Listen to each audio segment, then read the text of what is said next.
جنہوں نے کربلا میں مالک کربلا بادشاہ کا ساتھ دیا، اس کا کفن، اس کا دفن کس نے کیا؟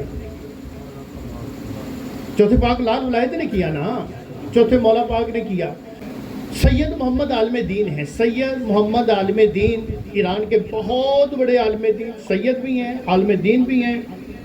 بڑی محنت کی، دل میں ایک تمنا پیدا ہوئی کہ میں بزرگ ہو گیا ہوں، زندگی کا کوئی پتہ نہیں، میں مالک کربلا بادشاہ مولا میری کائنات بادشاہ کے روزوں کی زیارت کر رہا ہوں۔ ارادہ کیا، چلے گئے۔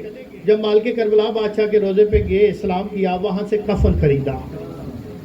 توجہ کیجیے گا، وہاں سے کفن خریدا۔ آج بھی جاتے ہیں نا، زوار جاتے ہیں، کفن لے کے آتے ہیں۔ سید بادشاہ نے کفن خریدا، مالک کربلا کے روزے کے ساتھ مس کیا۔ مس کرنے کے بعد کفن کی ایک سائڈ پہ سید بادشاہ زیارت عاشورہ لکھی، کفن بھی کربلا، پھر زیارت عاشورہ بھی لکھ لی۔ مولا عباس شہداء کربلا کے ساتھ مس کیا، پھر مولا میرے کائنات کے روزے کی طرف چل دیے۔ مالک میرے کائنات کے روزے پہ آئے، سجدہ سلام کیا، مس کیا۔ مس کرنے کے بعد دوسری سائڈ پہ قرآن کی کچھ آیتیں لکھی کفن پہ۔ زیارت عاشورہ بھی آ گئی، قرآن کی آیتیں بھی آ گئی۔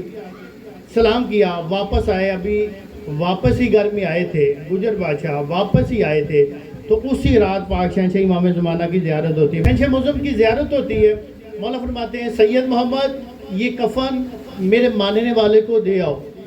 شوکت بھائی، ماننے والوں کو دے آؤ۔ یہ بڑا پریشان ہوتے ہیں، کفن تو میں اپنے لیے لے کے، لیکن امام زمانہ نے حکم فرما دیا میرے ماننے والوں کو دے کے آؤ۔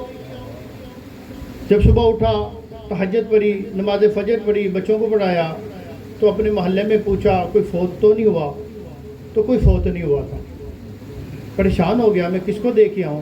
مولا نے کسی کا نام بھی نہیں لیا، پھر رات کو لیٹا۔ پھر شہنشاہ معظم کی زیارت ہوئی، کریم آقا نے فرمایا سید محمد میں نے تمہیں کہا تھا یہ میرے ماننے والے کو کفن دے کے آؤ۔ پھر صبح اٹھا تہجد کے ٹائم، نماز پڑھی، پڑھنے کے بعد فجر پڑھنے کے بعد محلے میں گیا، تھوڑا تھوڑا دور گیا، پوچھا کوئی فوتگی، کوئی محمد، کوئی ماننے والا دنیا سے گیا ہو؟ کسی نے کہا نہیں۔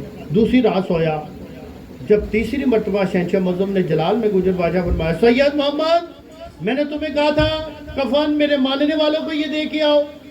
جلال میں شہنشاہ معظم نے پسند فرمایا، ڈر گیا، اٹھا، اب نہ دیکھا تہجد کا ٹائم ہے، فجر کا ٹائم، اٹھا، باہر بھاگ گئے۔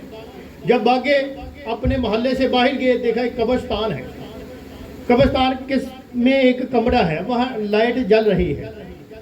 سید محمد عالم دین نے سوچا شاید یہاں کوئی ہو، جو ہی وہ دروازے کے قریب گیا، سید محمد عالم دین دروازے کے قریب گیا، اندر سے آواز آئی سید محمد جو کفن لے کے آئے مجھے دے دو۔ تم جو کیجئے گا، وہ کفن مجھے دے دو۔ سید عالم دین کہتے ہیں میں بڑا پریشان ہوا کہ اندر والے کو کیسے پتا میں کفن لے کے آیا ہوں، اور میرے نام کا کیسے پتا؟ کہتے میں نے پکڑا دیا کفن، انہوں نے غسل دیا، کفن پہنا دیا۔ جب باہر آئے تو میں نے پوچھا جی آپ مجھے جانتے ہیں؟ کہتے جی میں نہیں جانتا آپ کو۔ سید محمد کہتے ہیں میں بھی آپ کو نہیں جانتا، لیکن آپ میرے نام سے کیسے واقف ہیں اور آپ کو یہ کیسے پتا کہ میں کفن لے کے آ رہا ہوں؟ وہ جو اندر والے تھے نا ہستی، انہوں نے کہا جس طرح تمہیں زمانے کی امام نے نا کہا پسند فرمایا جاؤ کفن لے کے جاؤ، مجھے بھی امر مولا نے دیا ہے کہ جا کے میرے ماننے والا دنیا سے چلا گیا، جا کے غسل دے کے آ، غسل دے کے آ۔ سید بادشاہ کا جی کفن پہنا دیا، جنازے کا ٹائم ہوگا، اعلان ہو گیا، جنازہ بھی ہو گیا۔ سید تھے نا جو عالم دین تھے، بڑے پریشان ہوئے، کفن میں نے خریدا، مس کیا، قرآن لکھا، زیارت عاشورہ لکھی، لیکن یہ کیسا مومن ہے، زمانے کا امام پاک پسند فرما رہے اسے کفن، اور غسل دینے والا بھی شہنشاہ معظم نے پسند فرمایا، کوئی خاص ہی ہوگا۔ یہ بڑے پریشان ہے، جنازہ پڑھ لیا، انہوں نے کہا ان کا کوئی وارث، کوئی بیٹا؟ انہوں نے کہا جی ہاں ان کا کوئی بیٹا ہے۔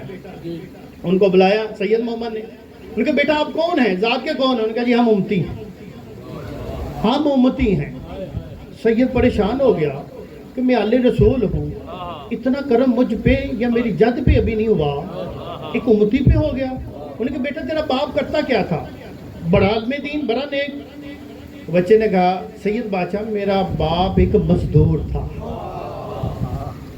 منڈی میں کام کرتا تھا، منڈی میں کام وہ جو کماتا تھا لے کے آتا تھا وہی ہم کھاتے تھے۔ یہ اور پریشان ہو جاتے ہیں، ایک مزدور بندے پہ امام کا اتنا کرم۔ انہوں نے کہا بیٹا وہ کرتا کیا تھا، معمول کیا تھا زندگی کا؟